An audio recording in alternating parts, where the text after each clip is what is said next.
자, 서주민 반장 오늘 뭘 준비했습니까? 네, 제가 준비한 건 이재명식 예산 사용법입니다. 먼저 민주당 대선 후보로 확정이 됐던 지난 27일에 이재명 후보가 했던 말을 들어보시죠.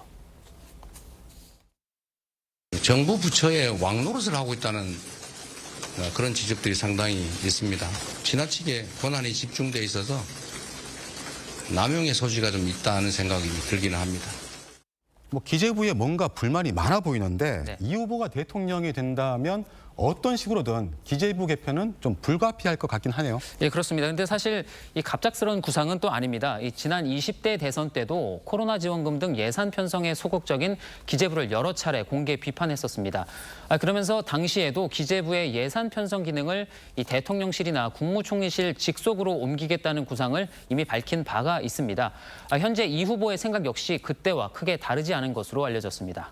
대통령실로 옮기든 총리실로 옮기든 간에 대통령의 입김이 강해질 수밖에 없는 그런 시스템이네요. 예, 그게 좋게 말하면 추진력이 세지는 걸 테고 나쁘게 말하면 사실상 예산을 좀 쥐락펴락할 수 있는 것, 그런 거 아닙니까? 그렇습니다. 사실 이 후보는 지자체장 시절 때부터 끊임없이 중앙정부와 예산 주도권을 두고 다툼을 벌였습니다.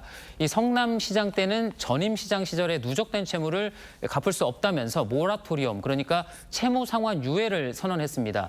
이게 적절했느냐를 놓고는 평가가 좀 엇갈리지만 이 성남시 예산 편성과 집행의 정치적 주도권을 장악하게 된 계기가 된 것은 분명합니다.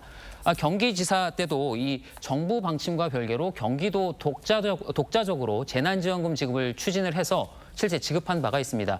이 후보가 이런저런 사안에서 과거 했던 말과 지금 말이 달라졌다라는 지적이 있긴 하지만 적극 재정에 대한 의지, 또 그걸 견제하려는 관료들을 향한 비판적인 시각만큼은 그때와 크게 달라진 게 없어 보입니다.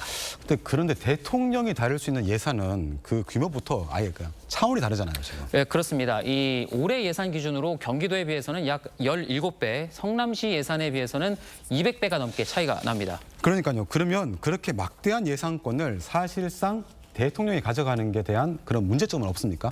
예, 그래서 주요 국가들은 대부분 우리의 기재부처럼 이 행정부 소속의 부처가 예산 편성권을 갖고 있습니다. 선거로 뽑힌 정권은 아무래도 포퓰리즘의 유혹에 빠질 수밖에 없기 때문인데요.